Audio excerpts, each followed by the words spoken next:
আমি লাইভ যোৱা নাই এতিয়া মই জাস্ট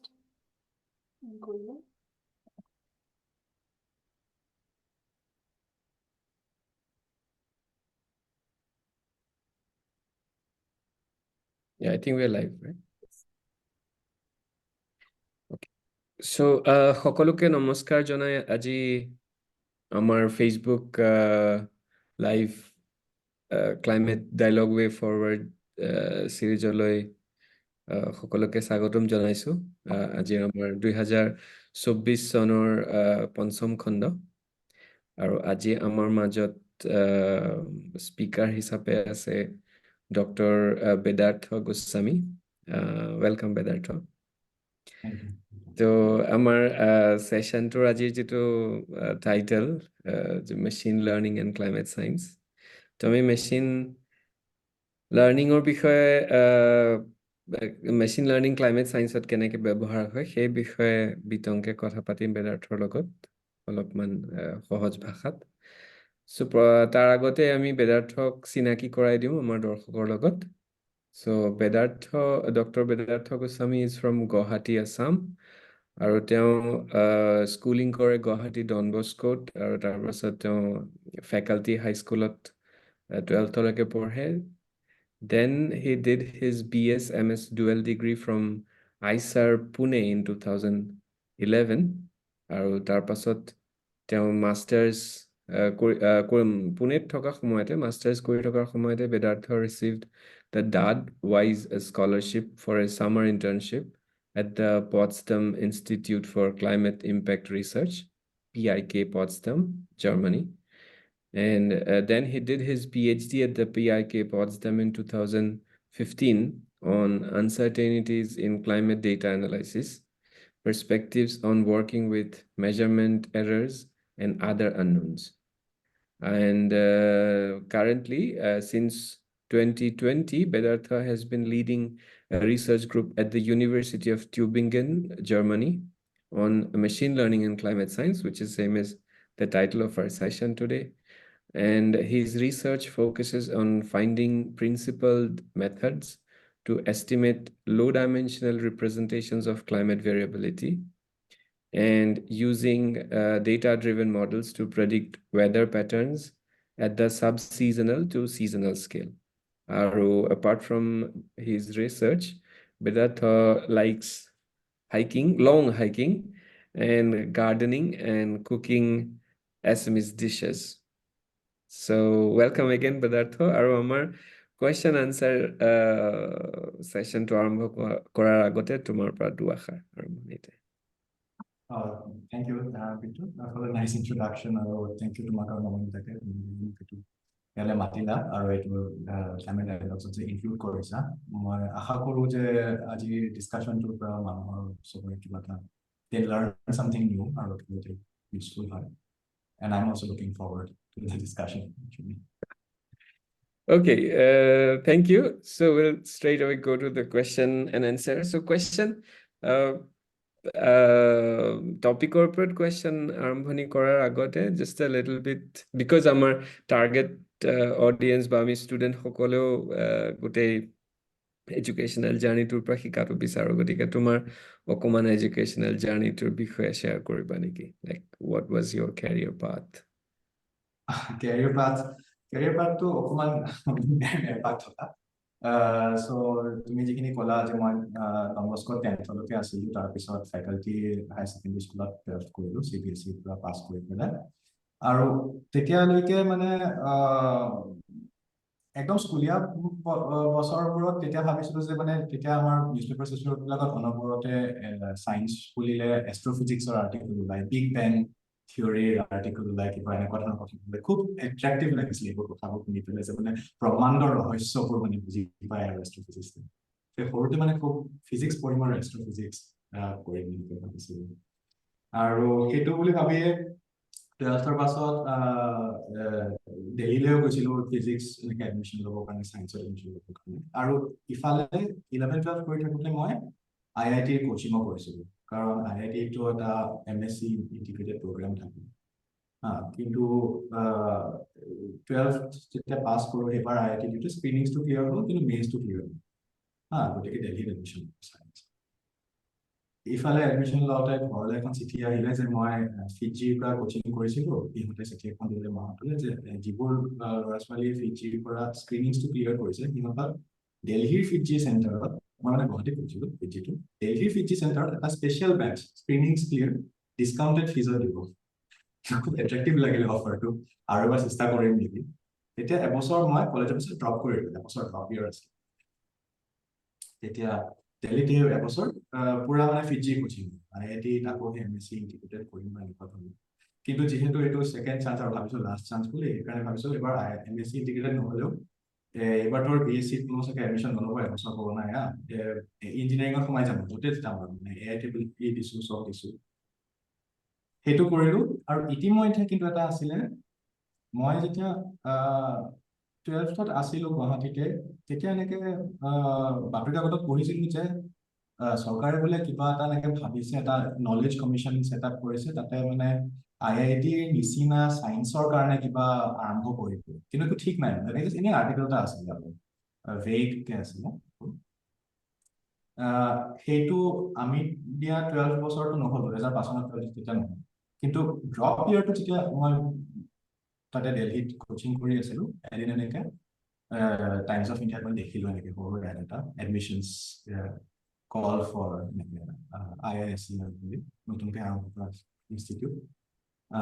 একেই মানে HRD মিনিষ্ট্ৰীৰ তলত IIT নিচিনা হ'ব বুলি কৈছে আৰু সিহঁতৰ বেলেগকে একো এন্ট্ৰেন্স এক্সাম নালাগে IIT এডমিট কাৰ্ডৰ কপি এটা পঠাই দিব লাগে সিহঁতে নিজে স্ক'ৰটো এক্সেছ কৰি পেলাই তোমাক শ্বৰ্টলিষ্ট কৰিব ভাবিলোঁ যে চব এপ্লাই কৰিয়ে আছোঁ IITটো কৰিমেই আৰু NIT চিনাইটিও কৰি আছোঁ সেইটো কৰাই দিওঁ কাৰণ কি মোৰ এটা কি মোৰ পৰা আছিলে মই ঠিক ইঞ্জিনিয়াৰিং বা এনেকৈ চাকৰি কৰি জীৱন কটাম বুলি এনেকৈ ঠিক ভাবা নাছিলোঁ মানে কিবা এটা মোৰ চাইণ্টিষ্ট বা এনেকুৱা ধৰণৰ বৈজ্ঞানিক এনেকুৱা ধৰণৰ নিজে কিবা এটা প্ৰশ্ন বা প্ৰব্লেম লৈ যুঁজি থকা তেনেকুৱা ধৰণৰ জীৱনটো বেছি ভাল লাগিব যেন লাগিছিল ঠিক চাকৰিয়াল জীৱনটো যেন মোৰ কাৰণে নহয় কিবা এটা আছিল গ'ল কথা গ'ল ছেকেণ্ড টাইম IIT দিলোঁ দিল্লীৰ পৰা সেইবাৰো ক্লিয়াৰ নহ'ল কিন্তু মই NITত চিট এটা পালোঁ NIT কালিকাত এই ষ্টেট কোটাছবোৰ যে থাকে অসমৰ অসমৰ ভিতৰত ৰেংকিংটো ভাল আছিল সেইবাৰ NIT কালিকাত আৰু IISER কোনো মাত গ'ল নাই সেইটো এটাই যে এড দেখিছিলোঁ সেই কাৰণে কোনো মাত গ'ল NIT কালিকাত গ'লোঁ মই পিতাৰ লগত গ'লোঁ পিতাৰ এডমিশ্যনটো ল'লোঁ জুলাই মাহ জুন নে জুলাই মাহত 2014 চন তাৰপিছত যেতিয়া এডমিশ্যন লৈ ঘৰ গুচি আহিলোঁ কাৰণ কি ছেশ্যন আৰম্ভ হ'বলৈ আৰু 1.5-2 মাহমান আছে ঘৰত আহি দেখিছোঁ IISERৰ পৰা এখন চিঠি লৈ গৈছে যে মানে এনেকে কিছুমান ল'ৰা ছোৱালীজনে এপ্লাই কৰিছিলে সিহঁতৰ শ্বৰ্টলিষ্ট কৰিছে কলিকতালৈ আহিব পাৰা তাতে কাউন্সেলিং চিটৰ কাৰণে তেতিয়া ভাবিলোঁ যে এতিয়াতো মই আৰু NIT নাযাওঁ IISER যাম তেতিয়া সেইটো লৈ পেলাই অকণমান ঘৰতো দিয়াচোন অকণমান চলিছে অকণমান ডিছকাশ্যন ডিবেট অকণমান আৰ্গুমেণ্টছো চলিছে যে মানে কিয় ইঞ্জিনিয়াৰিং চিটটো চাওক কিন্তু গ'লোঁ কলিকতালৈ তাতে গৈ দেখিছোঁ যে মানে খালি 150টামান ষ্টুডেণ্ট আহিছে আৰু সিহঁতে কৈছে ইয়াতে আমাৰ বিশেষকৈ কাউন্সেলিং বেলেগকৈ শ্বৰ্টলিষ্ট কৰিবলৈ নাই আৰু তোমালোকে খালি প্ৰিফাৰেঞ্চ দিয়ে দুটা খুলিছোঁ কলিকতাত খুলিছোঁ পুনেত খুলিছোঁ খালি প্ৰিফাৰেঞ্চ দিয়া কোনটো তোমালোকে ফাৰ্ষ্ট প্ৰিফাৰেঞ্চ ফৰ্ম এখন আছে ফিল আপ কৰি দিলোঁ মই পুনে দিলোঁ আৰু তেনেকৈ তাৰপিছত সিহঁতে নেক্সট দিনাখনে কৰিছে যোনে যোনে পুনে দিছে পুনেত পাই গৈছে যোনে যোনে কলিকতাত দিছে কলিকতাত পাই গৈছে ইমান তাৰিখে আহিব তাৰপিছত আকৌ NIT কালিকাত গৈ পেলাই এডমিশ্যনটো উইথড্ৰ কৰি পেলাই পুনে আহি পেলাই তাতে IISER পুনে তাৰপিছত BSMSটো আৰম্ভ কৰিলোঁ তেতিয়া আকৌ BSMS আৰম্ভ কৰোঁতে তেতিয়ালৈকে সেই ফিজিক্স এষ্ট্ৰফিজিক্স এইবিলাক চলি আছে আৰু এইবিলাক কৰিম গ্ৰেভিটেশ্যন কসমলজি ৰিলেটিভিটি এইবিলাক কৰি থৈ কিন্তু সেইকেইটা কৰ্চতে মোৰ চবতছে বেছি টান পাইছিলোঁ পঢ়িবলৈ সেইকেইটাত মানে মোৰ চবতছে ৱৰ্ষ্ট গ্ৰেডছ আছিল কিন্তু ছেকেণ্ড ইয়েৰ মই IISERত ইণ্টাৰ্ণশ্বিপ কৰিছিলোঁ চামাৰ ইণ্টাৰ্ণশ্বিপ আমাৰ প্ৰফেচৰ এজনীৰ আমেৰিকা মেম বুলি তেওঁ আছিলে নন লিনিয়াৰ ডাইনামিক্স আৰু কেয়ছ থিয়ৰীৰ প্ৰফেচৰ তেওঁ মোক ইন্ট্ৰডিউচ কৰিলে নন লিনিয়াৰ ডাইনামিক্স আৰু কেয়ছ থিয়ৰী তাতে সেইবোৰ তাৰপিছত কম্পিউটাৰত চিম্পল ইকুৱেশ্যনছ কিছুমান থাকে কম্পিউটাৰত এনেকৈ আমি প্ৰগ্ৰেম কৰি দিব পাৰোঁ ধুনীয়া এনেকৈ ধৰণৰ প্লটছবোৰ ওলাই একদম এট্ৰেক্টিভ লাগে তেতিয়া মোৰ then I fell in love with that. তেতিয়া মই ভাবিলো যে ঠিক আছে এষ্ট্ৰফিজিচিষ্ট নহওঁ এইটো মোৰ দ্বাৰা নহ'ব অলপ বেছি এইটো মানে মোৰ পে গ্ৰেডৰ ওপৰত মই ননলিনিয়াৰ ডাইনামিক্সত কৰিছো তেনেকে কৰি এইটো কৰিলো তাৰপিছত মই আইচিআৰত থকা বছৰকেইটা ইণ্টাৰ্ণশ্বিপ কৰিছিলো চব এইটোৰ ৰিলেটেড এটা ইণ্টাৰ্ণশ্বিপ কৰিছো JNCS এটা ইকোলজি ইভলিউশ্যন ল্যাবত ইণ্টাৰ্ণশ্বিপ কৰিছিলো বা মানে chaos theory এপ্লাই কৰিলো প্ৰজেক্ট তেনেকে কৰোতে কৰোতে এই DAADৰ যিটো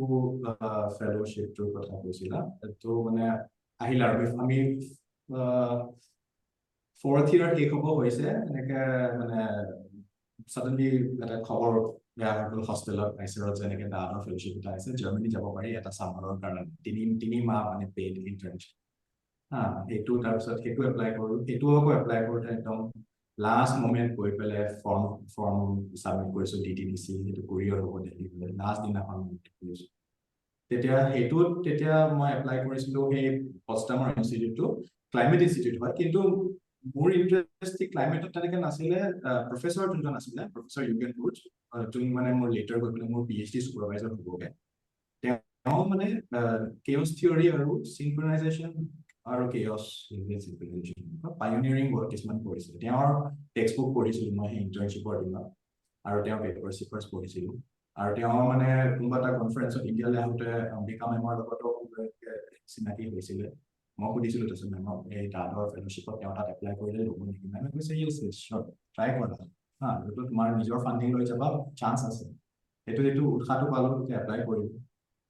তেওঁ ইয়েছ বুলি ক'লে তেওঁ তাত গৈ পেলাই ইণ্টাৰ্ণশ্বিপটো কৰিলোঁ সেইটোৱে আই থিংক মোৰ কাৰণে এটা টাৰ্ণিং পইণ্ট আছিল দুটা টাৰ্ণিং পইণ্ট এটাটো IISER যোৱাটো ছেকেণ্ডটো সেইটো ইণ্টাৰ্ণশ্বিপৰ কাৰণ কি ইণ্টাৰ্ণশ্বিপৰ সেই 3 মাহৰ প্ৰজেক্টটো গৈ থৈ মোৰ মাষ্টাৰ্ছ থিচিছ প্ৰজেক্ট হ'ল য'ৰ পৰা এখন পেপাৰো ওলাল তেওঁৰ লগত লিংকটো মেইনটেইন হৈ থাকিলে প্ৰফেচৰ কোচৰ আৰু মাষ্টাৰ্ছৰ শেষত বাকী মোৰ বেটচমেট বিলাকে চবেই US কাৰণে সেই GRE পৰীক্ষা US-ত PhD গ্ৰেজুৱেট স্কুলত এডমিশ্যন ল'বৰ কাৰণে কিন্তু মই সেই 3 মাহ তাতে জাৰ্মানীত থাকি আহিলোঁ মোৰ বিৰাট ভাল লাগিলে দেখিলোঁ যে ইয়াতে এখন PhD কৰিলে এটা চেলাৰী দিয়ে তোমাক ৱৰ্কাৰ হিচাপে ট্ৰিট কৰে টেক্সেছ পে' কৰে কনচেপ্টটো ভাল লাগিলে আৰু মানে এটমস্ফিয়াৰটো ভাল লাগিলে তাতে গ্ৰুপটোত মই সেইকাৰণে GRE দিয়া নাই মই ভাবিছোঁ যে আগতে তাত সুধি চাওঁ তাত এবাৰ ট্ৰাই কৰি চাওঁ কিজানি যদি অপেন পজিশ্যন আছে পাৰি ন নহ'লে আৰু এটা ড্ৰপ ইয়েৰ দি পেলাই GRE তাৰপিছত তেওঁ এনেকে মই ক'লো মোৰ মাষ্টাৰ্ছ শেষ হ'ব ওলাইছে যে আপোনাৰ তাত PhD কৰিব পাৰি নেকি আছে নেকি আপোনাৰ তাত পজিশ্যন তাৰপিছত চাব দিয়া মোক তাৰপিছত মাতবোল নাই 4-5 মাহ মান গুচি গ'ল তেতিয়া অকণমান ভয়ো লাগিছে বেলেগ কি কৰোঁ নকৰোঁ সেইখিনি সময়ত মই UPSC দিম বুলিও ভাবিছিলোঁ তেতিয়া তাকে মোৰ মাতবোল অহা নাই প্ৰফেচৰ UPSC কাৰণে দিছিলোঁ পৰীক্ষা তাৰপিছত ছাডেনলি এদিন মোৰ ফালে মাষ্টাৰ্ছ ডিগ্ৰী পালোঁ ছাডেনলি এদিন তেওঁৰ পৰা ইমেইল আহিল যে আমাৰ প্ৰপ'জেল এটা একচেপ্ট হ'ল ফাণ্ডিং আহিছে PhD পজিশ্যন এটা ষ্টাৰ্ট হ'ব তুমি আহিব পাৰিবা নেকি কৈছে ইয়েছ লগালগি সেইখিনি খুব জল্দি হৈ গ'ল আৰু উইদিন 1.5 months 1.5 মাহৰ ভিতৰত মই তেওঁৰ ইমেইল আৰু মই তাৰপিছত জাৰ্মানীত PhD আৰম্ভ কৰিলোঁ আৰু যিহেতু তেওঁ ক্লাইমেট ইনষ্টিটিউট আছিলে তেনেকে মানে মোৰ প্ৰজেক্টটোতে মানে যিটো প্ৰপ'জেল তেওঁ ফাণ্ড কৰিছে সেইটোও মানে এনেকে ক্লাইমেট ৰিলেটেড আছিলে পেলিঅ' ক্লাইমেট ৰিলেটেড তেতিয়া মই তাতে সোমালোঁ তাতে তেওঁৰ লগত ডেটা এনালিচিছ আৰু সেই নন লিনিয়াৰ ডেটা এনালিচিছ বুলি কয় নন লিনিয়াৰ ডাইনামিক্স আৰু কেয়ছৰ আইডিয়াছ কিছুমান ইউজ কৰি পেলাই ডেটা এনালিচিছ তেনেকে সোমালোঁ ডেটা এনালিচিছ তাৰপিছত বহুতখিনি প্ৰবেবিলিটি ষ্টেটিষ্টিক্স আৰু যিটো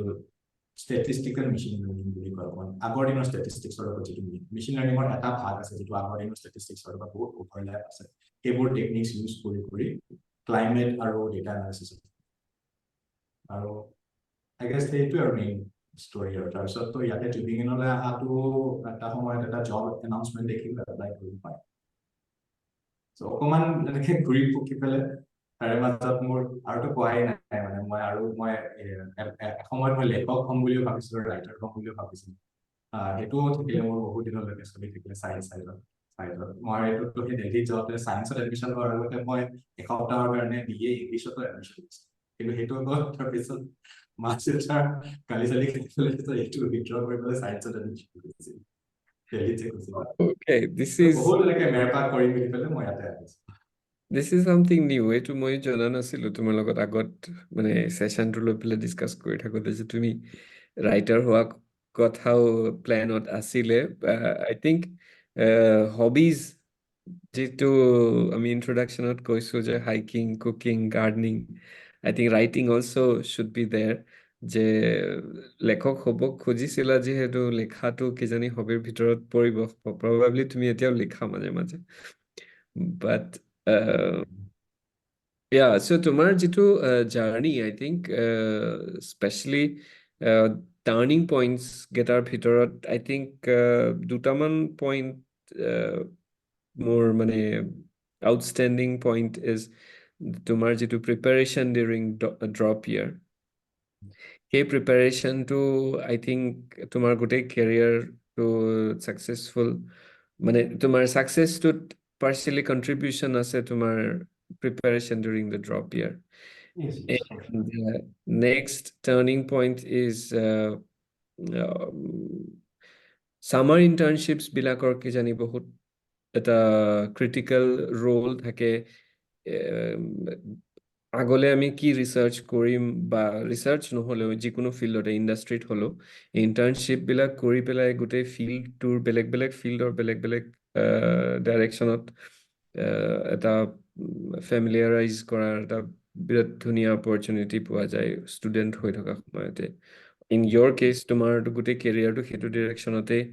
আগবাঢ়িলে যে ইউ ডিড দ্য ইণ্টাৰ্ণশ্বিপ আৰু ছেইম প্ৰফেচাৰ আণ্ডাৰতে তুমি PhDও কৰিলা। চ' এই গোটেইখিনি কওঁতে তুমি অলপমান ব্ৰিফলি মানে একেবাৰে ব্ৰিফলি মেনশ্যন কৰিছা যে ষ্টেটিষ্টিকেল মেথডছত তুমি কাম কৰিছিলা ডিউৰিং ইয়ৰ PhD. চ' এই গোটেই বস্তুটো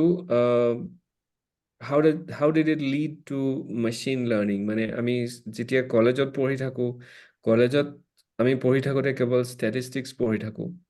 বা কিছুমান statistical method as part of mathematics বা পাৰ্ট অফ ফিজিক্স কোৰ্চ আমি পঢ়ো। চ' আইম শ্যোৰ তুমিও ষ্টেটিষ্টিক্সৰ পৰাই আৰম্ভ কৰিছিলা কিজানি didn't start from machine learning. So সেই statisticsৰ পৰা গৈ data analysis and machine learning and more sophisticated tools সেই progressionটো কেনেকুৱা? এইটো মানে যোনবোৰ মানে অকমান younger audience তেওঁলোকক এটা বস্তু মই বুজাবলে বিচাৰিম যিটো আই থিংক তুমিও বুজি পাবা কিন্তু যে ক্লাইমেটো অকমান তেনেকুৱা ধৰণে আজি এতিয়া মেচিন লাৰ্নিংটো এটা খুব পপুলাৰ ৰিচাৰ্চ টপিক হৈ ওলাইছে। বহুতে এতিয়া মেচিন লাৰ্নিঙত PhD কৰিছে বা পেপাৰ্ছ পাব্লিছ কৰিছে, কেৰিয়াৰ প্ৰফেচৰ হৈছে মেচিন লাৰ্নিঙত। কিন্তু এই টপিকটো বহুত নিউ ইন চাম চেন্স। লাষ্ট 2010 মানৰ পৰাহে মানে এটা বুম হৈছে মেচিন লাৰ্নিং। গতিকে আজিৰ দিনতো যিবোৰ গোটেই পৃথিৱীতে যিবোৰ মানুহে মেচিন লাৰ্নিঙৰ প্ৰফেচৰ্ছ হয় বা মেচিন লাৰ্নিঙৰ যিবিলাক একদম পায়োনিয়াৰ্ছ হয় তেওঁলোকে কেতিয়াও নিজৰ মাষ্টাৰ্ছ বা বেচেলাৰ্ছ লেভেলত মেচিন লাৰ্নিঙৰ কোৰ্চ কৰা নাই, বিকজ সেইটো নাছিলে। ক্লাইমেটত অকণ তেনেকুৱা ধৰণৰ ক্লাইমেট কৰি থকা মানুহবোৰ আচলতে ফিজিক্স পঢ়িছিলে বা বেলেগ কিবা পঢ়িছিলে বা কিন্তু তেওঁলোকে ঠিক মাষ্টাৰ্ছ বা বেচেলাৰ্ছ ইন ক্লাইমেট চায়েন্স বা এইটো খুব কম জেগাত থাকে। মেচিন লাৰ্নিংটোতো আৰুৱেই কম। গতিকে এই মেচিন লাৰ্নিংটোত আহিবৰ কাৰণে এজ অফ নাও মেবি এতিয়া লাহে লাহেকে হ'ব কিছুমান সেট কেৰিয়াৰ পাথ হ'ব যে কম্পিউটাৰ সায়েন্স কৰি কোৰ্চ এটা কৰিবা, ডেটা সায়েন্সৰ মাষ্টাৰ্ছ বা বেচেলাৰ্ছ কৰিবলৈ। কিন্তু যেনেকে মই এতিয়া ষ্টেটিষ্টিকেল মেচিন লাৰ্নিং কৰিবলৈ এতিয়া আহিলো ট্যুবিংগেন। এইটো মোৰ ক্ষেত্ৰত এতিয়া এইটো এটা সেট পাথত ঠিক নপৰিব পাৰে আৰু তেনেকুৱা বহুতৰে তেনেকুৱাই বৰ্তমান অৱস্থা। মোৰ ক্ষেত্ৰত কি হ'ল এতিয়া সেইটো মোৰ PhD সময়ত আৰু তাৰে পস্তামত থকা পোষ্টডক কেইটা কৰি থাকোঁতে বহুতখিনি মই এনেকে অকণমান ক্লাছিকেল ষ্টেটিষ্টিক্স আৰু অলপ নেটৱৰ্ক থিয়ৰী বুলি কয় বা গ্ৰাফ থিয়ৰী বুলি কয়, অকণ মেথমেটিক্সৰ কিছুমান আইডিয়াছ সেইবিলাক ইউজ কৰি আছিলোঁ ডেটা এনালিচিছৰ কাৰণে। আৰু সেইটো ষ্টেটিষ্টিকেল মেচিন লাৰ্নিঙত পৰে, য'ৰ পৰা মোৰ অলৰেডি অকণমান বেকগ্ৰাউণ্ড এটা হৈ যায় to do the other half of machine learning wish is deep learning. আৰু সেই ডিপ লাৰ্নিংটো আচলতে যিটো মানুহে আৰ্টিফিচিয়েল ইণ্টেলিজেন্স বুলি কয় বা এনেকে সেইটো এটা বেলেগ পাৰ্ট অফ মেচিন লাৰ্নিং। চ' মই এটলিষ্ট মোৰ মোৰ আণ্ডাৰষ্টেণ্ডিং মেচিন লাৰ্নিং অভাৰঅল এটা আমব্ৰেলা টাৰ্ম হয় য'ত মই দুটা ভাগ দেখো এটা ষ্টেটিষ্টিকেল মেচিন লাৰ্নিং যিটো চিমলেছলি মানে এনেকে ফ্ল' হৈ যায় ক্লাছিকেল ষ্টেটিষ্টিক্স আৰু প্ৰবেবিলিটি আৰু এটা হ'ল ডিপ লাৰ্নিং যিটো আগৰ দিনৰ কম্পিউটাৰ চায়েন্স আৰু নিউৰেল নেটৱৰ্কছ সেইটোৰ লগত বহুত লিংক আছে ডিপ লাৰ্নিংটো হ'ল নিউৰেল নেটৱৰ্কছ বেছ যিটো কৰে আৰু সেইটোৱেই যিটো পদ্ধতি যিটোৰে মানুহে এতিয়া সেই আজি সেলফ ড্ৰাইভিং কাৰ্ছ হওক বা ইমেজ ৰেকগনিশ্যন হওক কেটছ ডগছ চিন ৰেকগনিশ্যন হওক এই গোটেই ফিল্ডটো ডিপ লাৰ্নিঙৰ বেচিছত হৈছে so' these are these two parts আৰু মই ডিপ লাৰ্নিংটো টু বি অনেষ্ট মই টিউবিঙেনত অহাৰ পাছতহে এক্টিভলি ৰিচাৰ্চ কৰিব ধৰিছোঁ ডিপ লাৰ্নিং ইয়াৰে আগতে মই চাগে খুব মানে এটা ভেৰি থিয়ৰিটিকেল লেভেল এটা ভেৰি চিম্পল লেভেলতহে জানিছোঁ টিউবিঙেনত অহাৰ পাছত মই যেতিয়া গ্ৰুপটো এষ্টাব্লিছ কৰিলোঁ ৰিয়েলাইজ কৰিলোঁ যে অকল ষ্টেটিষ্টিকেল মেচিন লাৰ্নিঙেৰে নহ'ব ডিপ লাৰ্নিংটোও একেলগে লৈ পেলাই আগবাঢ়িব লাগিব কিবা এটা মিনিংফুল কণ্ট্ৰিবিউশ্যন কৰিবৰ কাৰণে তেতিয়াহে মই লাষ্ট 2020 পৰা 4 বছৰ মানত ইয়াতেহে মই ডিপ লাৰ্নিংটো শিকিছো আৰু আই উইল চে শিকি আছো মই এতিয়াও একো বিশেষ মানে ইয়াতে মই ডিপাৰ্টমেণ্ট এটাত আছো য'ত ডিপ লাৰ্নিঙৰ প্ৰফেচাৰ ডেধাৰ বহি আছে তেওঁলোকে মোক চাই পেলাই চাগে ভাবে মই ডিপ লাৰ্নিঙৰ কমেই জানো মই ডিপ লাৰ্নিঙৰ মানুহ নহয় বুলি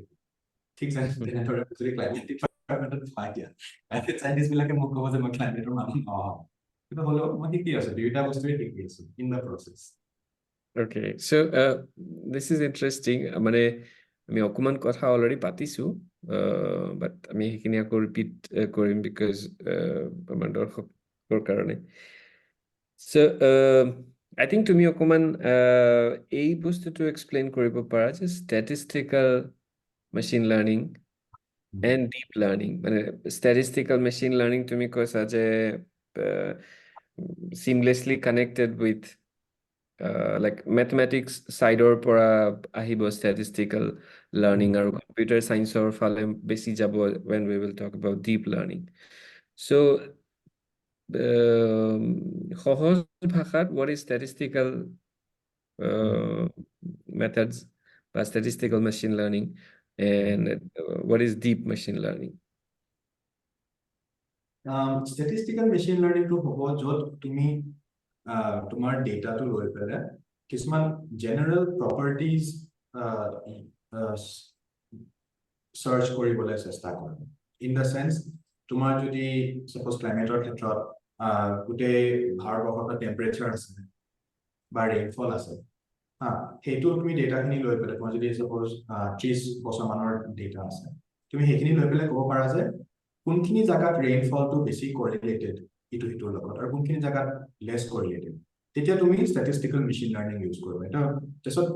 তাতে মানে সেই টুল বক্সটোত বহুত ডিফাৰেণ্ট মেথডছ আছে আৰু তুমি এই কুৱেশ্যনটো আনচাৰ কৰিবৰ কাৰণে কিন্তু গৈ থৈ তোমাৰ আনচাৰটো এনেকুৱা ধৰণৰ হ'ব যে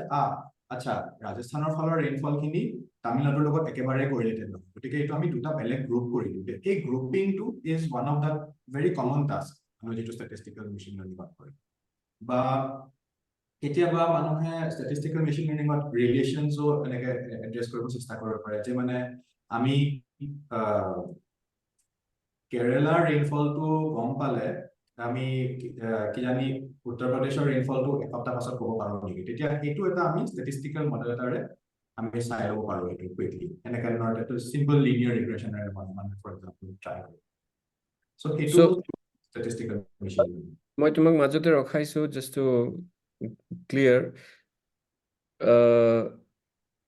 basically এটা data পালে whatever data it is dataটোৰ property study কৰাটো statistical so will it be wrong to say that আমি যে statistics analysis কৰি থাকো data এটাৰ যে rainfallৰ trend এটা চালো suppose কোনোবা এটা ঠাইত rainfall বাঢ়ি গৈছে বা কমি গৈছে বা temperature বাঢ়িছে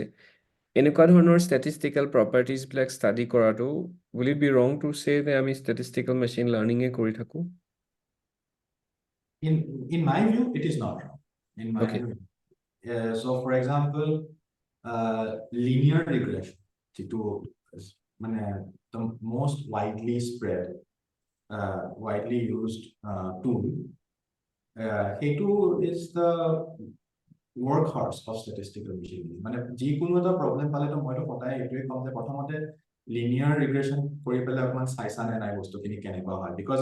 বাই এণ্ড লাৰ্জ যদি তুমি বস্তুখিনি লিনিয়াৰ ৰিগ্ৰেশ্যনেৰে যদি এক্সপ্লেইন কৰিব পাৰা তে বাকী কমপ্লিকেটেড মেথডছ ইউজ কৰিবলৈ ইমান দৰকাৰ নাই, বা লিনিয়াৰ মডেলে যিখিনি এক্সপ্লেইন কৰিব পাৰা সেইখিনি বুজি লোৱা, তাৰপিছত তুমি তাৰে এৰৰ্ছখিনি বেলেগ মডেল কমপ্লিকেটেড মডেল ফিট কৰা, তেতিয়াও তোমাৰ অকমান আণ্ডাৰষ্টেণ্ডিংটো বাঢ়ে।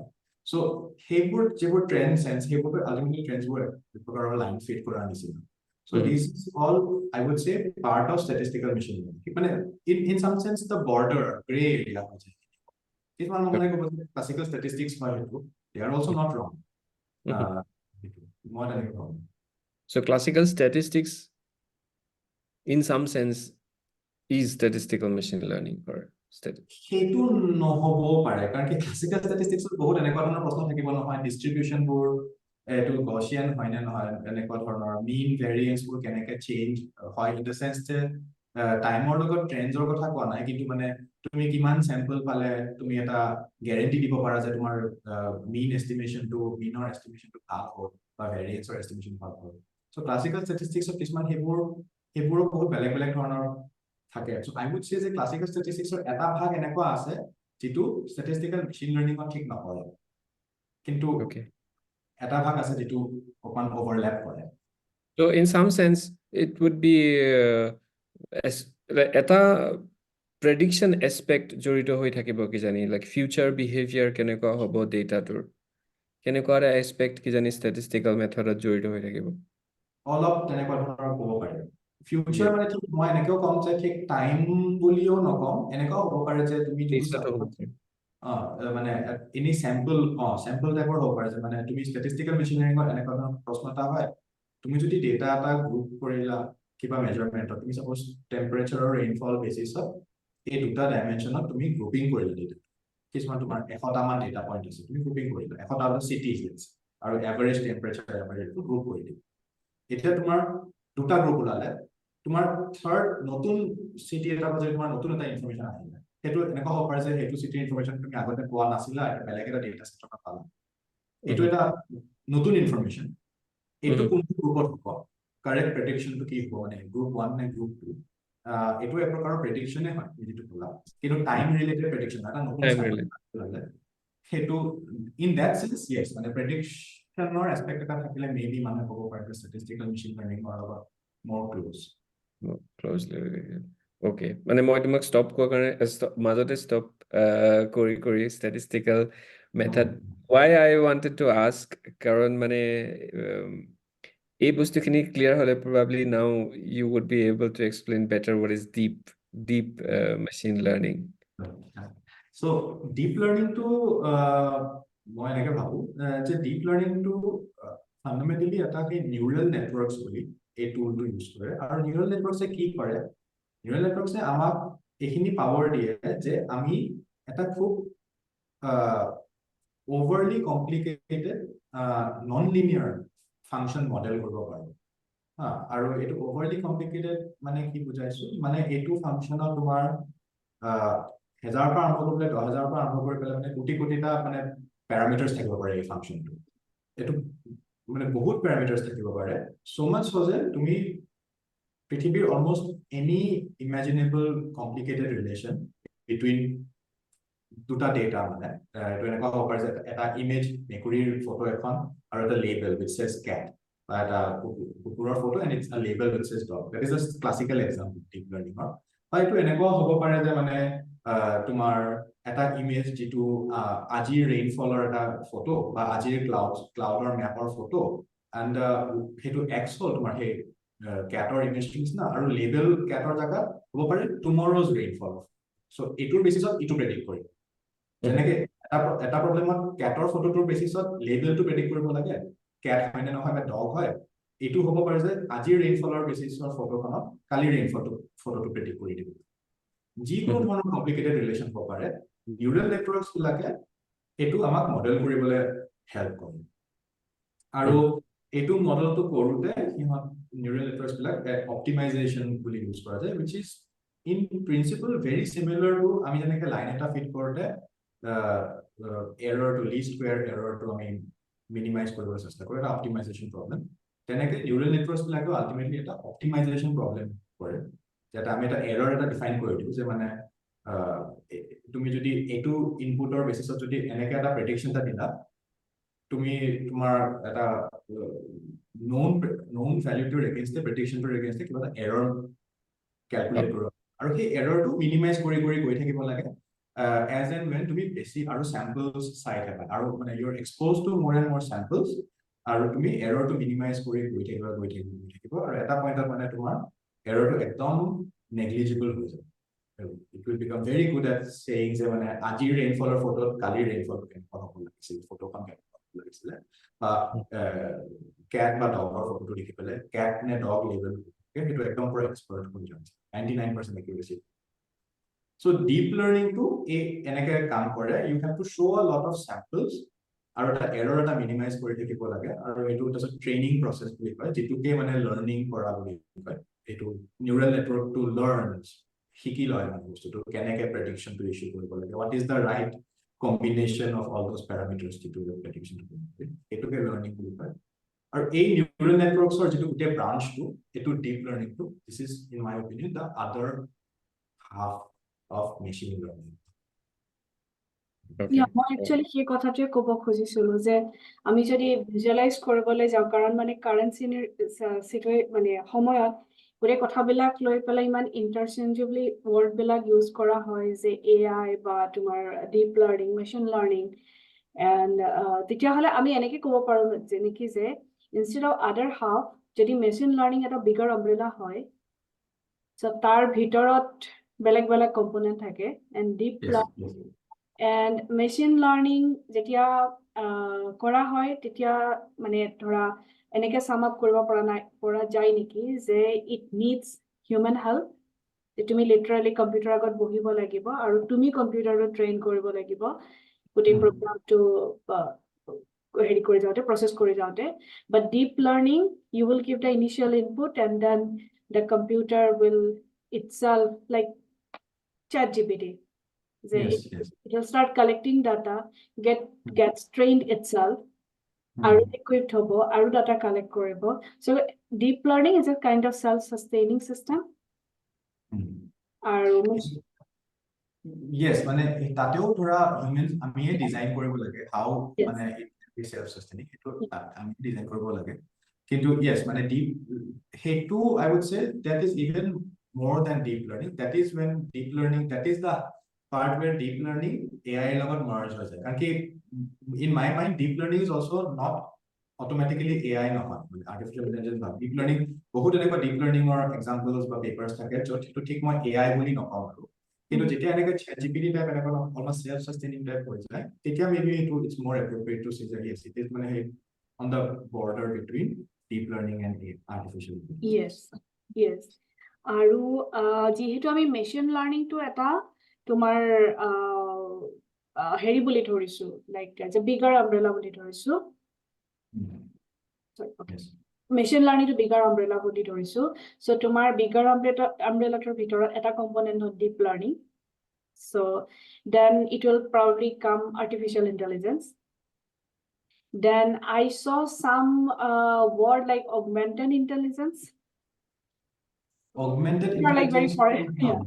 সেইটো মই ইমান নাজানো। Okay. Maybe Yes. over. So, yeah, so there are like different components which are under this bigger umbrella, machine learning. Okay, fine. Yeah. My মানে just কথাখিনি sum up কৰিব খুজিছিলো। Yes. Thank you. Yeah, so আমি ইমান সময় machine লাৰ্নিঙৰ মানে statistical machine learning বা deep learning খুব অলমষ্ট মানে খুব বেচিক লেভেলত বুজিবৰ কাৰণে চেষ্টা কৰি আছিলোঁ, বাট চিন্স আজি যিটো মানে চেশ্যনটোৰ টাইটেলটো which next half-ত probably we can devote some time discussing like how do we use আমাৰ এই মেচিন লাৰ্নিঙৰ যিখিনি তুমি এক্সপ্লেইন কৰিলা বেচিক্সখিনি যে ষ্টেটিষ্টিকেল মেচিন লাৰ্নিং বা deep machine learning, neural network, এই গোটেই বস্তুখিনি ক্লাইমেট চায়েন্সত কেনেকুৱাকৈ এপ্লিকেবল হ'ব, বা এজ এ ক্লাইমেট চাইণ্টিষ্ট বা এজ এ ডেটা চাইণ্টিষ্ট যোনে ক্লাইমেট ডেটাৰ লগত কাম কৰে, what is মানে তোমাৰ কাম কেনেকুৱা হয় where what yeah So সেইটো মই এইটো বস্তু এই ইন্টাৰফেসটো মই এক্সাইটিং পাওঁ মই আকৌ again I will divide it in statistical machine learning and deep learning because আমাৰ গ্ৰুপটো অকণ তেনেকুৱা ধৰণে তিনটা PhD ষ্টুডেন্ট আছে তাৰে এটাই পুৰা statistical machine learning কৰে এটাই পুৰা deep learning কৰে আৰু এটাই দুটা কৰিছে তাৰ PhD অকণ হাফ এতিয়া statistical machine learning to again I will make the connection between older ideas as well কাৰণ কি এটো নতুন নহয় ঠিক এতিয়া ক্লাইমেটত মেটিঅৰলজিত especially empirical orthogonal functions বুলি যেটো কয় analysis to এটো principal component analysis or part based which is again very closely related to linear regression এইখিনি আইডিয়া তোমাৰ মেটিঅৰলজি 50 60s অৰ পৰা চলি আহিছে আৰু in some sense তাতে কি হয় তোমাৰ বহুত এনেকে ডেটা সেটস থাকে পৃথিৱীৰ বিভিন্ন জাগাৰ পৰা ধৰা তোমাৰ টেম্পাৰেচাৰ আছে বা ৰেইনফল আছে বা প্ৰেছাৰ আছে তুমি হেখিনি এম্পিৰিক্যাল অৰ্থগোনাল ফাংচন এনালিসিসত ভৰাই দিলে হেতু পাইপলাইনটো ভৰাই দিলে তোমাক কিছুমান ডমিনেন্ট ভেৰিয়েশনস বোৰ দেখাই দিয়ে যে এটা ডমিনেন্ট মোড বুলি কৈ দিয়ে এটো টপ মোস্ট মোড বুলি কৈ দিয়ে এটো তাৰছত এনালাইজ কৰে ক্লাইমেট সাইন্টিষ্ট বিলাকে বা মেট্ৰলজিষ্ট এটো কেনেকুৱা দেখাত হয় সব ভিজুৱেলাইজ কৰে তাৰপৰ বহুতখিনি বুজি পাব চেষ্টা কৰে যে এটো আমাৰ ওয়েদাৰ সিস্টেমটো কেনেকৈ কাম কৰে মানে এটা হেতু এক প্ৰকাৰৰ লো ডিমেনশনাল ৰিপ্ৰেজেন্টেশন কাৰণ কি তোমাৰ ডেটাটো ইনিশিয়ালি তোমাৰ সাপোজ 1000টা জাগাৰ পৰা তোমাৰ 30 বছৰৰ যদি ডেটা থাকে it's a very high dimensional data কিন্তু তোমাৰ এম্পিৰিক্যাল এনালাইসিসত তুমি দেখিবা যে এই গুটে 1000 জাগাটা 1000 ডিমেনশনস ইজ নট সো নেসেসাৰি তুমি পাঁচটা মান মোড চিন্তা কৰিলে হৈ যায় তেতিয়া বহুতখিনি ভেৰিয়েন্স এক্সপ্লেইন হৈ যায় আমাৰ কামটো মানে তেনেকুৱা ধৰণৰ এটা মোৰ এটা আমাৰ প্ৰজেক্ট আছে য'ত আমি something similar to AOS আমি নেটৱৰ্কস ইউজ কৰো কিন্তু আলটিমেটলি মানে তেনেকুৱা ধৰণৰে কৈছে মানে modes of variation বিলাক ক'ত অকমান গ্ৰুপ টুগেদাৰ ঠিক তেনেকে তেতিয়া আমি এটা সাউথ এছিয়াৰ ওপৰত ৰেইনফলৰ ওপৰত এনালাইসিস কৰিছো তেতিয়া এনেকে ওলালে যে আচ্ছা এই ইয়াৰে ৰেইনফল খিনি এনেকে গ্ৰুপ কৰি দিব পাৰি ইয়াৰে ৰেইনফল খিনি গ্ৰুপ কৰি দিব পাৰি ইয়াৰে ৰেইনফল খিনি গ্ৰুপ কৰি দিব পাৰি এইখিনিতে মানে ৰেইনফল খিনি একেলগে হয় একে প্ৰকাৰৰ হয় তাতে ৰেইনফল খিনি একেলগে হয় একে প্ৰকাৰৰ হয় কিন্তু তাৰে আৰু ইয়াৰে মাজত they are different এটো ভিন্ন এতিয়া সেইখিনি এনালাইসিস কৰি পেলে that acts as a first step towards understanding এতিয়া ৰেইনফলৰ processes বিলাক কেনেকুৱা হ'ব পাৰে যে আমি এইখিনি পালো ৰিজাল্ট অকমান হেতু EF টো তেনেকুৱা EF টো মানুহ চাই পেলাই চিন্তা কৰে আচ্ছা এটো কি হ'ব পাৰে মানে what was going on in the atmosphere যে মানে আমি এটো EF pattern পালো তেনেকে তাৰছত এটো মানুহ তাৰছত তেনেকে এটো ফাৰ্দাৰ চিন্তা কৰি তুমি আৰু কি ওলাব পাৰা যে আচ্ছা এটো বস্তুটো এনেকুৱা হৈছে বিকজ এটা ৰেইনফলৰ সিস্টেমটো এনেকে মুভ কৰি গৈ আছিল ওভাৰ সাউথ ইষ্ট সেইকাৰণে এনেকা আমি দেখিছো ৰিজাল্ট সো সেই ফাৰ্স্ট স্টেপটোৱে আমাক মানে ডেটাটো এটা খুব হাই ডিমেনশনাল ডেটা এটা বহুত ডাঙৰ ডেটাবেস এটা কিছুমান ইম্পৰ্টেন্ট প্যাটাৰ্নস এক্সট্ৰাক্ট কৰিবলৈ এলাও কৰে হেতু ষ্টেটিষ্টিকেল মেচিন তেনেকে ইউজ কৰিব এটো মানে তেতিয়া আমি এই পাৰ্টিকুলাৰ সাউথ এছিয়াৰ ৰেইনফলৰ এক্সাম্পলত আমি বঢ়িয়াকে এটো দেখাব পাৰিলো যে তোমাৰ পেচিফিক ওশানত ওয়াৰ্মিং বা কুলিং হোৱা যেটো মানে তোমালোকে জানিবা এল নিনিও সাধাৰণ অসিলেশনৰ যেটো বুলি কয় তাৰে এল নিনিও হৈছে বা লা নিনিয়া হৈছে দুটা এটা গৰম বা ঠাণ্ডা যেটো ফেজ গিটা থাকে এটোৰ বেসিছত ইন্ডিয়ান ওশানৰ আৰম্ভ হোৱা ৰেইনফলটো তোমাৰ আমাৰ সাবকন্টিনেন্ট পেনিনসুলাৰ ইণ্ডিয়াৰ ওপৰেদি যাব নে অকল ওশানৰ মাজেৰে যাব নে তাতে ষ্টেগনেন্ট হৈ ৰখি যাব মানে এটা ৰেইনফলৰ ইনিশিয়েলাইজেশনটো কোনটো কি পাথ লব মানে এই ডোমেইনটো মানে কোনটো পাথ লব that is determined by what is going on in the Pacific which is মানে in my opinion এটা মানে granular understanding of যেটো এটা আমাৰ overall understanding আসলে যে এল নিনো আৰু ইন্ডিয়ান ৰেইনফলৰ যেটো এটা এন্টি কোৰিলেশন যেটো opposite relation to out of phase relationship হেতু বস্তুটো এটা যেন গ্ৰ্যানুলাৰ আন্ডাৰষ্টেণ্ডিং দিছে মানে একচুয়ালি এটো বস্তু হৈ আছে মাইক্ৰো লেভেলত সেইকাৰণে আমি হেতু কোৰিলেশনটো দেখো which was for me very interesting because we ডাঙৰ ডেটাবেস টোৰ পৰা এটো বস্তুটো এনেকে এক্সট্ৰাক্ট কৰি পেলে you find something which is in line with 50 years of research হেতু মোৰ কাৰণে বিৰাট আছে হেতু ষ্টেটিষ্টিকেল মেচিন লাৰ্নিংৰ পাৱাৰটো কি আমি কিছুমান জেনাৰেল প্ৰপাৰ্টিজ we said আমাৰ ডেটা সেটৰ পৰা জেনাৰেল প্ৰপাৰ্টিজ এখিনি লাগে এইখিনি বিচাৰিবলৈ যাওঁতে আমি এটা একচুয়াল ফিজিক্স ডাইনামিক্সৰ বস্তু এটা বুজিবলৈ পায় Mhm. এইটো হ'ল আচ্ছা ডিপ লাৰ্নিঙত এতিয়া ৰিসেন্টলি খুব এক্সাইটমেন্ট চলি আছে লাষ্ট 2020 চনৰ পৰা লাষ্ট 5 বছৰমানত যে ডিপ লাৰ্নিং এনেকে নিউৰেল নেটৱৰ্কছ ইউজ কৰি পেলাই ৱেডাৰটো প্ৰেডিক্ট কৰিব এতিয়া ৱেডাৰটো প্ৰেডিক্ট কৰিব পাৰি আগৰ দিনৰ ৱেডাৰ প্ৰেডিকশ্যনটো তোমাৰ এটা ফিজিক্সৰ মডেল লাগে সেইটো মডেলটো আমি ছুপাৰ কম্পিউটাৰত আমি সেইটো ইন্টিগ্ৰেট কৰি ৰান কৰোঁ তেতিয়া আমি প্ৰেডিকশ্যনটো পাওঁ সেইটো কাৰণে তোমাৰ সেই তুমি ফাণ্ডামেণ্টেলি তুমি সেই ফ্লুইড ডাইনামিক্সৰ ইকুৱেশ্যনছখিনি বুজিব লাগিব হা সেইখিনি কেনেকে সেটআপ কৰিব লাগে তাতে কি কি প্যাৰামিটাৰছ লাগে ক'ত কিবা আমি ষ্টকাষ্টিক কিবা প্যাৰামিটাৰ দিব লাগে ক'ত নইজ ভৰাব লাগে এই জানিব লাগিব কি কৰিব ডিপ লাৰ্নিঙৰ আকৌ ৱেডাৰ মডেলছটো এট্ৰাকচনটো এইটো হ'ল যে তুমি ফিজিক্স নুবুজিলেও হ'ল এটলিষ্ট এট দ্য আউটসেট মানে সাৰফেসত তুমি ফিজিক্স নুবুজিলেও হ'ল তুমি নিউৰেল নেটৱৰ্ক এটা সেটআপ কৰি দিয়া ভালকে ডিজাইন কৰি নিউৰেল নেটৱৰ্কটো আমাৰ 30 বছৰৰ ৱেডাৰ ডেটা আছে হাই ৰেজলিউশন ৱেডাৰ ডেটা আছে আৱাৰলি হ'ব পাৰে 6 আৱাৰলি হ'ব পাৰে সেইকেইটা that leads to around 20-30,000 কিমান বহুত স্যাম্পলছ ওলাই এইখিনি তুমি ফিড কৰি দিয়া তোমাৰ নেটৱৰ্কটো এন্ড লাষ্ট 5 বছৰ যেটো দেখা গৈছে ইনফ্যাক্ট the latest success যেটো 2023 পেপাৰছ কিমান সিহঁতে latest যেটো deep learning based weather models সিহঁতে classical physics weather models এটা at par আৰু কিছুমান ক্ষেত্ৰত 𝗬𝗶𝗵𝗺 হা সো এইটো এটা খুব এক্সাইটিং মোমেন্ট সেইটো কাৰণে যে classical physics base method model এটা তোমাৰ 1980s মানত যেতিয়া টিম পালমাৰ হতে এটাকে ইউকে ensemble forecasting টো আৰম্ভ কৰাৰ পাছৰ পৰা লাহে লাহে এই 30 years of they have built up মানে এটা good way of predicting the weather which is very admirable 30 বছৰ কিন্তু achieve কৰিছে 5 বছৰত কিন্তু deep learning of methods কিটা they are at par with this without any physics equations so এইটো বস্তুটো it's almost like a mini revolution বুলি ক'ব পাৰি মানে বহুত এক্সাইটমেন্ট জেনাৰেট কৰিছে আৰু আমাৰ গ্ৰুপত এটা এনেকুৱা ধৰণৰ আমি এটা সাইডে আমি ডিপ লাৰ্নিং কিছুমান মডেলছ লৈ কাম কৰো not for weather তুমি মোৰ ইন্ট্ৰোডাকশনটো যেনেকৈ পঢ়িছা sub seasonal to seasonal scale সেইটো মানে এখন লং টাৰ্ম ৱেডাৰ জি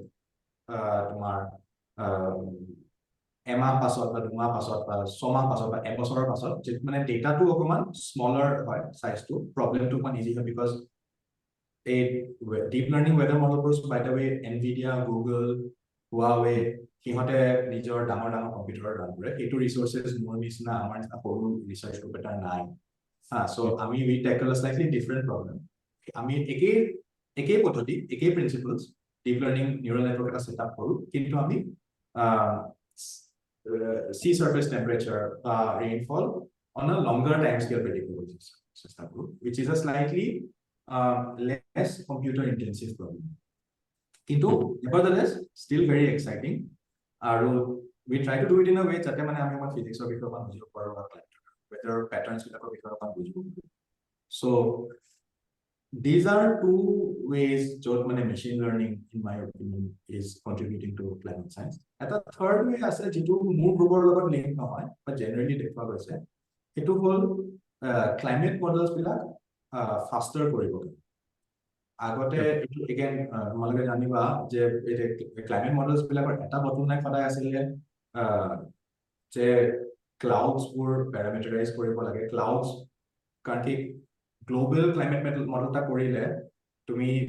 ক্লাউডছৰ যে ৰেজলিউশন তুমি যদি 5 কিলোমিটাৰ 10 কিলোমিটাৰ যে ক্লাউড ফৰ ক্লাউডছ বিলাকৰ স্কেলছ বোৰ হেতু যদি তুমি গ্লোবাল মডেলটা ৰান কৰা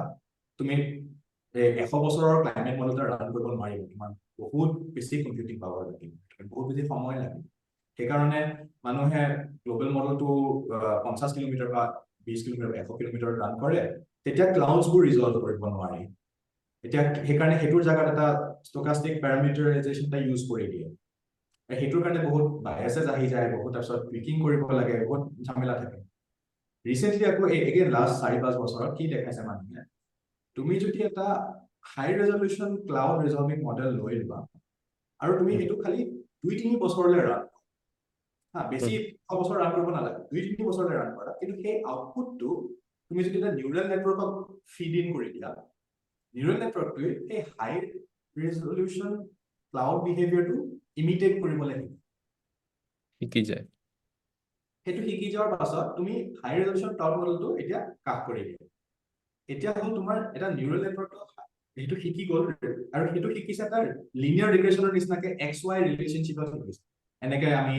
ইন্টিগ্ৰেট কৰিবলগীয়া ৰিলেশ্যনশ্বিপ নহয় XY মানে লাইক X টো দিলে নেক্সট ষ্টেপত Y টো কি হ'ব এনেকুৱা ধৰণৰ এতিয়া তুমি এই ষ্টকাষ্টিক পেৰামিটাৰাইজেশ্যনৰ জাগাত তুমি এই ডিপ লাৰ্নিং মডেলটো ইউজ কৰিব পাৰা which mimics the cloud behavior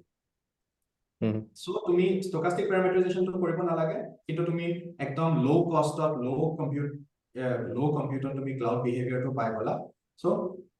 the overall climate model becomes much faster with clouds included so সেইটো এটা বেলেগ এটা ডিৰেকশ্যনত ডেভেলপমেন্ট চলিছে য'ত again deep learning is making মানে a very significant contribution ডাঙৰ contribution কৰি আছে মডেলিংৰ কাৰণে আৰু সেই climate projectionsৰ কাৰণে Yeah, this is really exciting, and at the same time, the way you said it, I almost lost the track of time. And sorry আমাৰ normally আমি বহুত এনেকে কেইবাটাও question সোধাৰ পাছত then we say that we open the floor for our audience to ask questions. আৰু today I think আমি already like I don't know, yeah, already we are 45 minutes. So before I mean, it's about time that we open the floor, and we already have a question actually. Emmanuel Rongmei has asked a question. Can you access the chat? মই chatত দেখিছো কিন্তু Zoom-ৰ chatত কিন্তু মই একো message পোৱা নাই Okay. Oh, yeah. I think Emmanuel has messaged directly to me. So I'll read the question loud. So Emmanuel asked, in climate change scenario, how does machine learning, such as statistical based or deep learning, takes care of the climate change projection? Is deep learning a physics-based method? So deep learning is not a physics-based method. মানুহে তাতে physics Yeah, নকৰিব we already নোৱাৰে। সেইটো অলপমান touch কৰিছা কিজানি যে we can just see the data as just numbers and we don't care about physics, and even then it outperforms the physics-based methods. Yeah. কিন্তু তাতে এটা আছে যে catch যে আজিকালি then also physicists who are doing climate modeling and meteorology ইমান বছৰ they are not entirely comfortable যে মানে physics-based যে নহয় কাৰণ কি এতিয়া ধৰা তোমাৰ হেটেৰলজিকেল বাজেটটো কনজাৰ্ভ হৈছে নাই এনাৰ্জি কনজাৰ্ভ হৈছে নাই আমি কি গ্যাৰান্টি আছে একো গ্যাৰান্টি নাই সেইকাৰণে there is এটা নতুন এটা নিশ ডিৰেকশ্যন এটা ওলাইছে ইয়াৰ ভিতৰতে ডিপ লাৰ্নিং আৰু ৱেদাৰ ক্লাইমেটৰ মাজত য'ত কিছুমান মানুহে অকমান কিছুমান ad hoc টাইপৰ ডিজাইন প্ৰিন্সিপলছ ইউজ কৰিব চেষ্টা কৰিছে য'ত মানে ডিপ লাৰ্নিংৰ প্ৰেডিকশ্যনটোত কিবা এটা কনজাৰ্ভেশ্যন এটা কনষ্ট্ৰেইণ্ট এটা ইম্প'জ কৰিবলৈ কেনেকৈ পাৰি বা তেনেকুৱা ধৰণৰ চ' সেইটো ফিজিক্স ইনফৰ্ম নিউৰেল নেটৱৰ্কছ বুলি কয় চ' সেইটো এটা আছে সেইটো এটা মানুহে চেষ্টা কৰি আছে যে মানে ডিপ লাৰ্নিঙৰ পাৱাৰখিনি ইউজ কৰিবলৈ অকণমান তাতে ফিজিক্স কেনেকৈ ভাল by itself it is not physics-based. Yeah, by itself it is not. Climate-ৰ যিটো প্ৰশ্নটো আছিলে সেইটো I think I want touch upon যে মানে কেনেকৈ to speed up কৰিবলৈ help কৰিছে deep learning আৰু statistical machine learning methods বিলাকে help কৰিব পাৰে for example climate models বোৰ validate কৰিব climate models বোৰ সাধাৰণতে validate কৰা হয় just average temperature field to variance to চাই পেলাই long term mean temperature long term mean variance এইবিলাক বস্তু চাই পেলাই বা কেতিয়াবা EOS কেইটামান চাই পেলাই বা biases চাই পেলাই যে মানে মডেলটোৰ ইমান এভাৰেজ টেম্পাৰেচাৰ ওলাইছে আমি ৰিয়েল লাইফত ইমান দেখো biasটো কিমান কিন্তু statistical machine learning gives you more sophisticated more higher order properties that also need to be মানে upheld এইখিনি বস্তু ডেটা যদি দেখো তে সেইটো বস্তু মডেলতো দেখিব লাগে আমাৰ সেই এটা প্ৰজেক্ট ফৰ এক্সাম্পল আছিলে আমি এই এল নিনো লানিনা সেই সিস্টেমটোৰ ডেটাখিনি এনালাইজ কৰোঁতে আমি ষ্টেটিষ্টিকেল মেচিন লাৰ্নিং গ্ৰুপিং কৰিছিলোঁ আমি 5টা গ্ৰুপ পাইছিলোঁ 2 প্ৰকাৰৰ লানিনা আৰু 3 প্ৰকাৰৰ এল নিনো এটা হ'ল এক্সট্ৰিম এল সেইটোও মানুহে আগত পিছে ডিছকাছ কৰিছে কিন্তু এনেক্ডটলি ডিছকাছ কৰিছে আৰু সেইটো ক্লাইমেট মডেলত চালে সেইটো ওলাইছে ক্লাইমেট মডেলত এক্সট্ৰিম এলটো তেওঁলোকে তেনেকৈ নাই যেটা দেখিছোঁ যেটা চাইছোঁ So statistical machine learning provides you one more property বা characteristics to go to the climate model and say a characteristic আছে নেকি চাব পাৰো নেকি a mean variance হেখিনি skewness হেখিনিৰ ওপৰত ধৰা আৰু trend আৰু এটা মানে লিষ্টত এড কৰি দিব পাৰিম statistical machine learning can give you more and more a list to বঢ়াই বঢ়াই গৈ তো সেইটো এটা কন্ট্ৰিবিউট Yeah. Yes. So এইখিনিতে মই যেহেতু আমাৰ সময়টো কমি আহিছে so মই কোৱেশ্চন কৰিম তোমাৰ on behalf of the students এনেকুৱা হ'ব পাৰে কাৰণ মানে I was just looking at my thesis title আৰু মোৰ thesis title টো আছিলে তোমাৰ development মানে extended range prediction of Indian summer monsoon and development of a non-linear technique আৰু incidentally তাতে এটা পাৰ্টত আছিলে যে self organizing map use কৰা হৈছিলে And the irony or funny or whatever unfortunate thing is, the machine learning word too, I just confirm once again that my corporate machine learning word to use Koriselonike, and then I never used that word. So basically, yeah yeah. So মোৰ কথাটো হ'ল আমাৰ তাত যেতিয়া আমি যেটা আমি আমাৰ webinar বিলাক students-ৰ কাৰণে আমি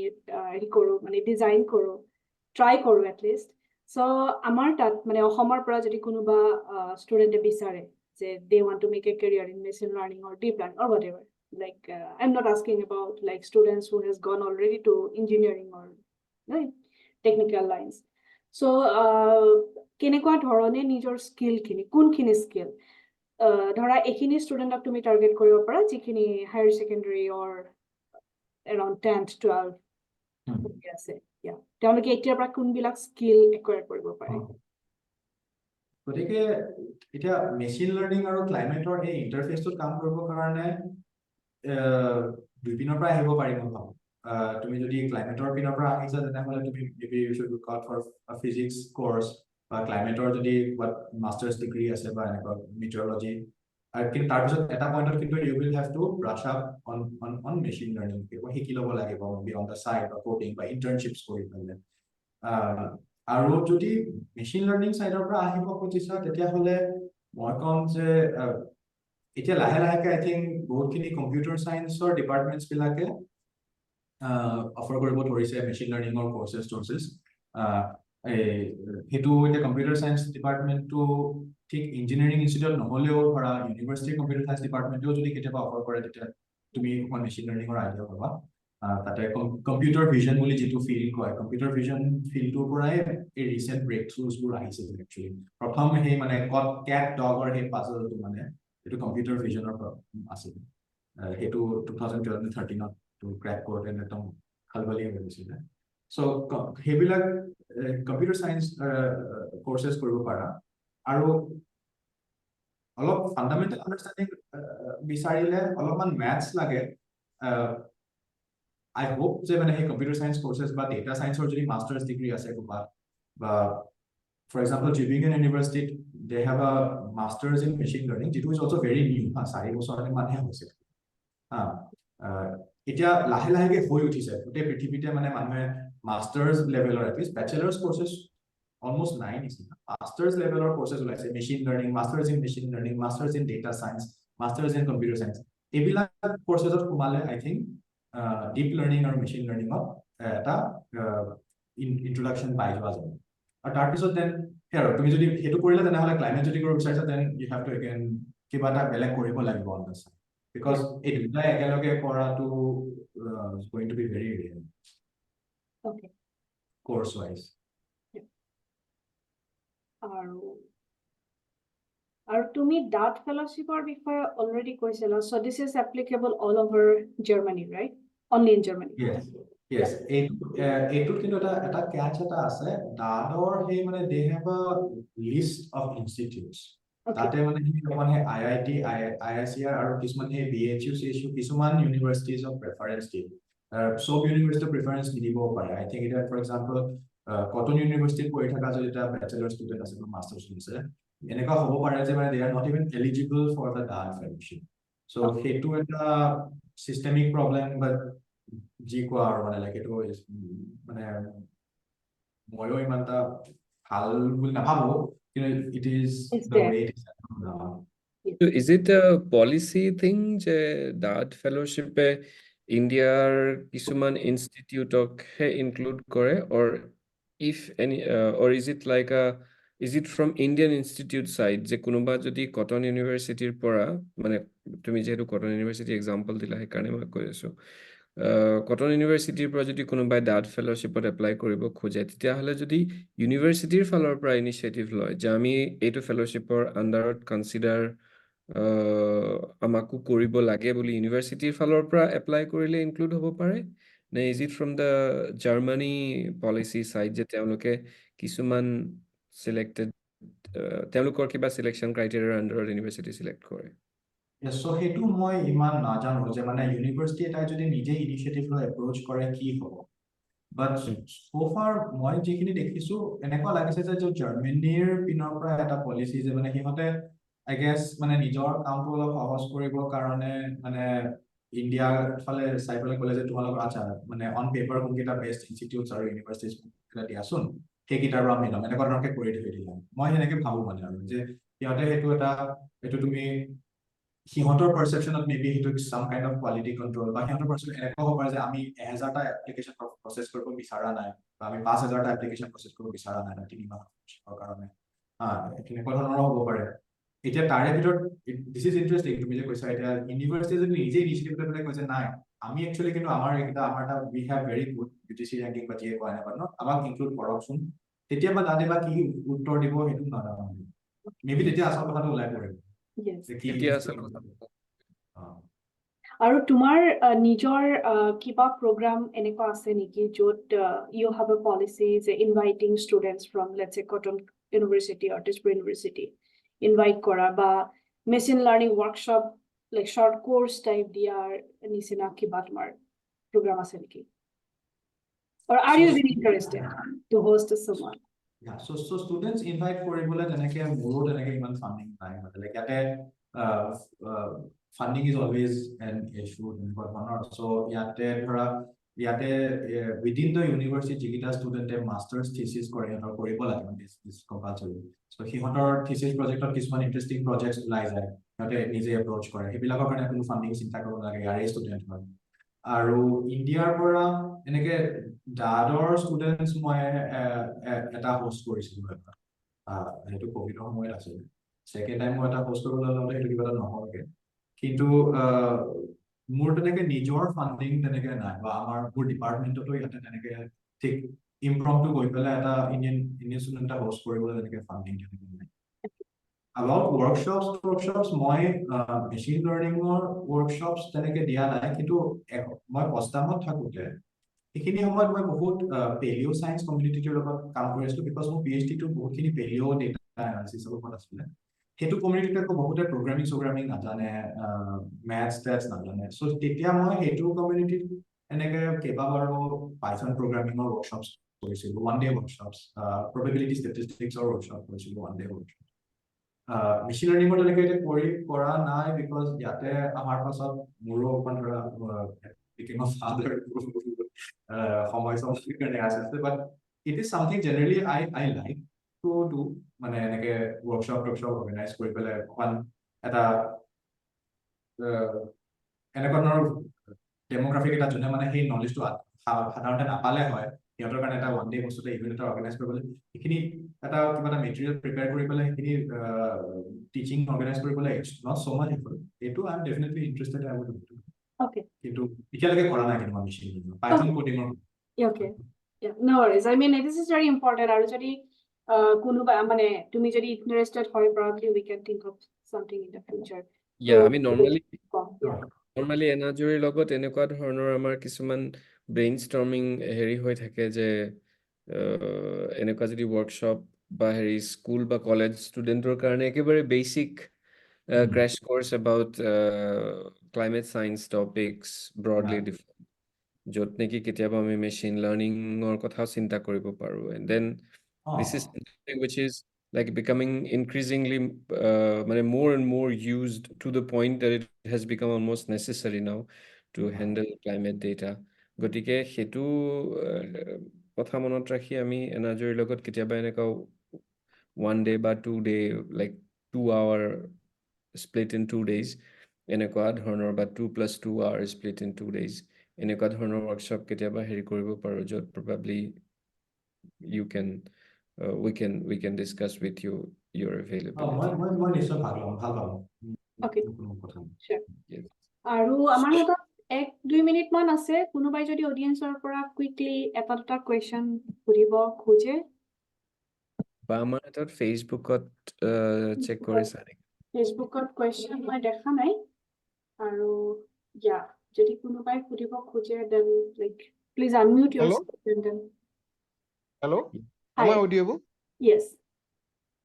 মোৰ নাম অংকুৰ হয় মই IIP দেৰাদুনত কাম কৰো ইণ্ডিয়ান ইনষ্টিটিউট অফ পেট্ৰলিয়াম মই একচুৱেলি এই বেদাৰ্থৰ নামটো শুনিয়ে মই জইন কৰিলো আচ্ছা আপুনি আইজাৰত কেতিয়া আছিল বাৰু do you remember the days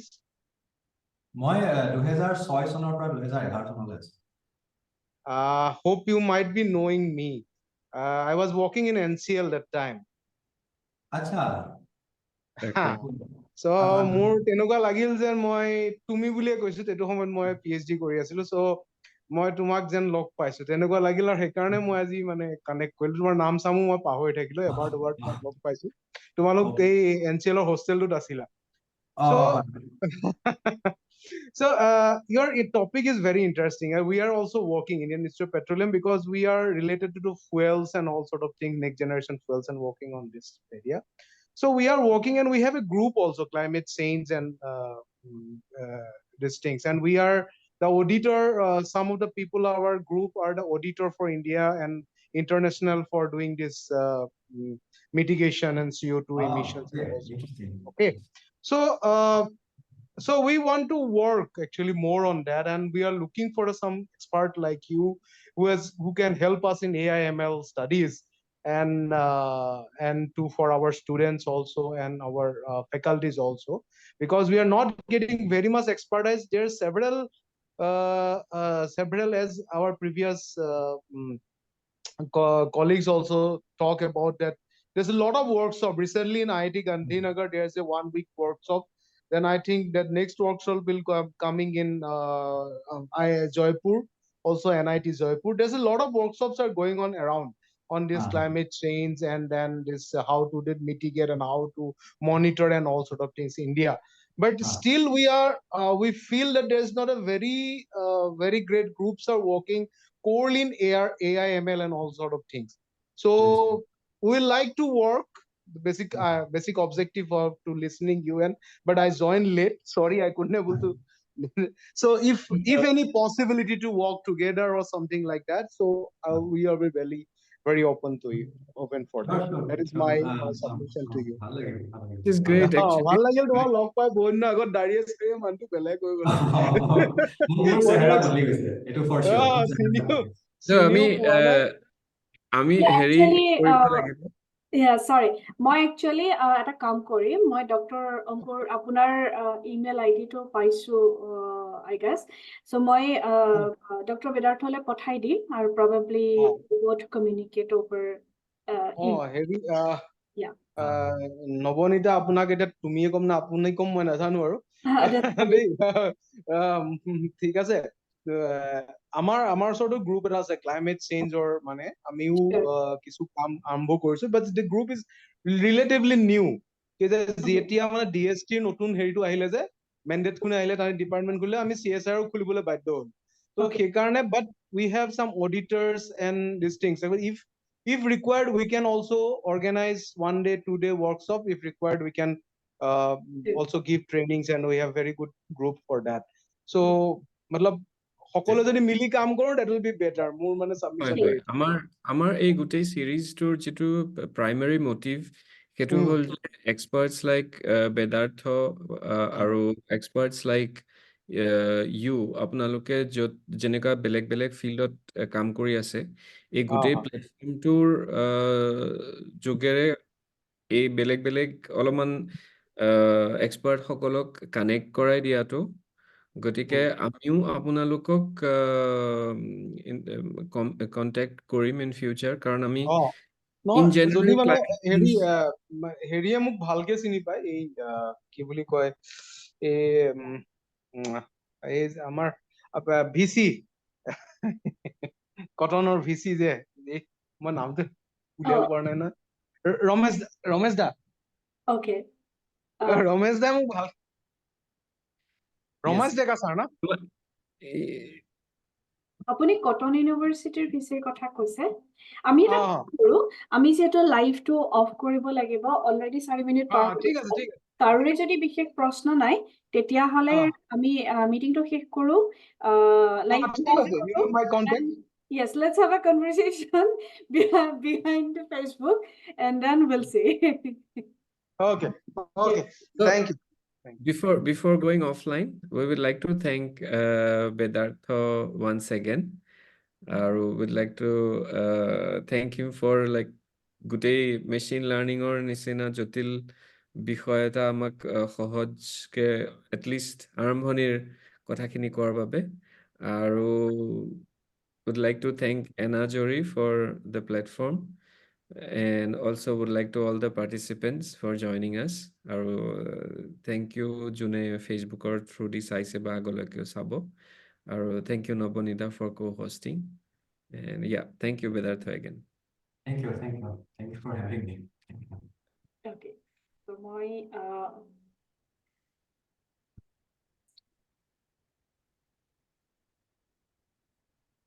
okay